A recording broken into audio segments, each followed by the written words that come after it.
Me YouTube. It's your boy Season. I'm back with another reaction video.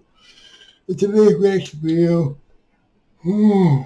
Excuse me. Today's reaction video, we're going to be looking at DEVONTETHEONE getting slapped with a piece of anime story. Don't forget to leave a like, comment on the video.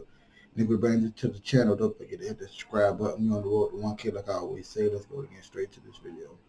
You think I was finna let this man walk out the lunchroom untouched? Bruh, I didn't know how to hold my anger back. This nigga gotta catch his face!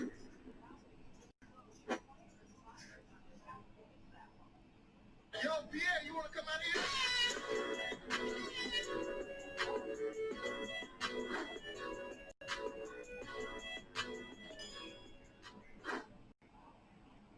So, in majority of my videos right now, I tell y'all about mostly the things that happen in college and barely some of high school. So, I feel like it's right for me to take y'all back more into my high school days, which were the darkest years of my life mentally. Now, you're probably thinking, Wow. Devontae, how did you let somebody slap you with a pizza? Probably because he's a pussy. And did they get away with it? Well, let's find out. So this story takes place around junior year of high school, a year before I started to lower my toxicity levels and learn how to control my anger. Yes, my levels of ignorance were sky high. However, I'll be the first person to tell you, I was a genuinely nice person, and I am still to this day, but if you pissed me off back then, oh boy.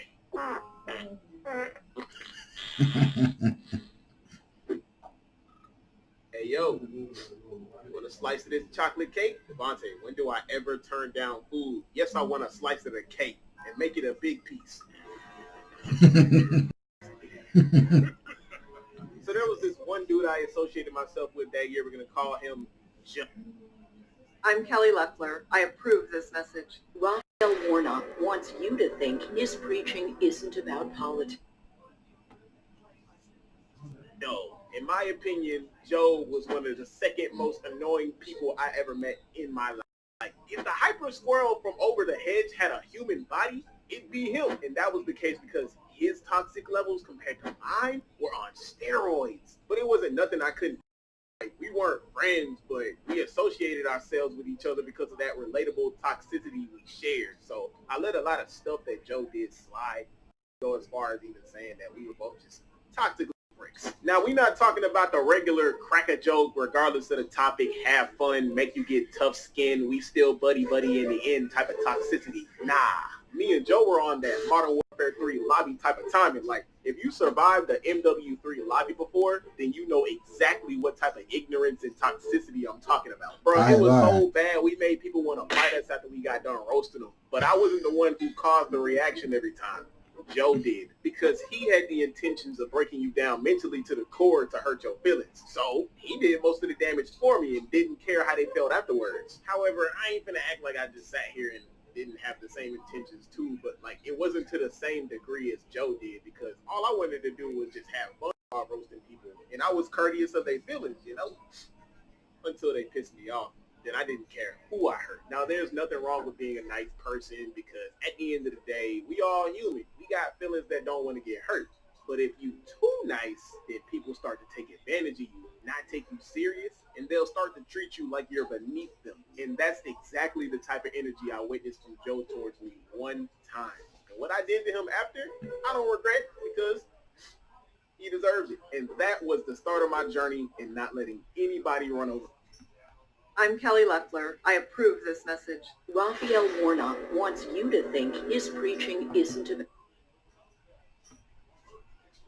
So one day I was in the lunch line trying to sweet talk the lunch ladies out of a free meal, which worked. Anybody else try that during lunch in high school? I get my food and went to the table that I usually go to all my associates, and Joe, being one of those associates, was there like usual. I sit down, I'm conversing with everybody at the table. I get to Joe, and with no hesitation, he looks at his homies, looks back at me, and just starts roasting me in front of everybody, being loud and everything for the whole lunchroom to hear.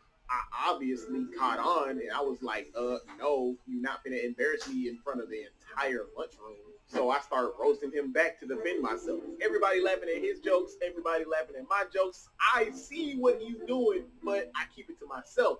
So some time passes, We still roasting each other. But as we kept going, I guess I was having one of those good days for roasting, because when you're in the roasting community, you have some good days and you got some bad days with some terrible jokes. Happens to all of us. And I noticed that people started laughing at my jokes more than his, and I think it started to get to him because he started stuttering, fumbling over his words. He'd mess up a joke by stopping mid-joke, and instead of telling like jokes, he'd get personal, all to make himself look good in front of everybody with me as his target. So it's obvious he did what any hothead would do when they lose.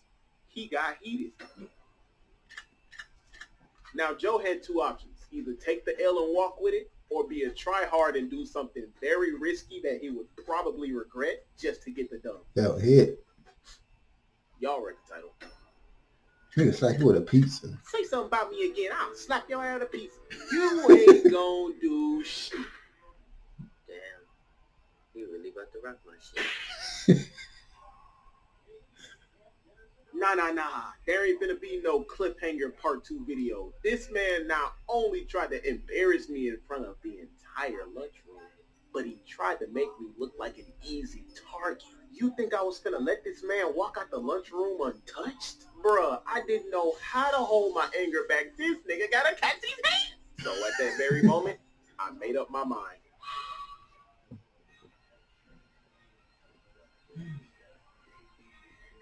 And in a split second, I ran over to him, grabbed him by his head, and banged his forehead into the table over and over and over until...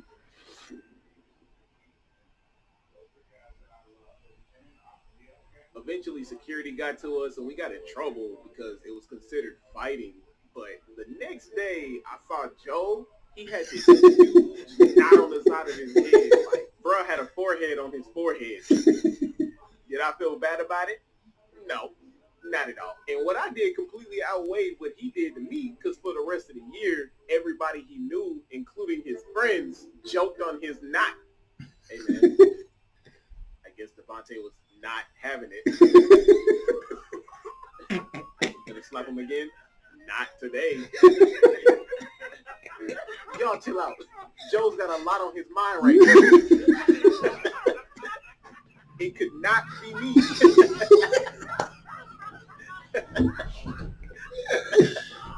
Oh man.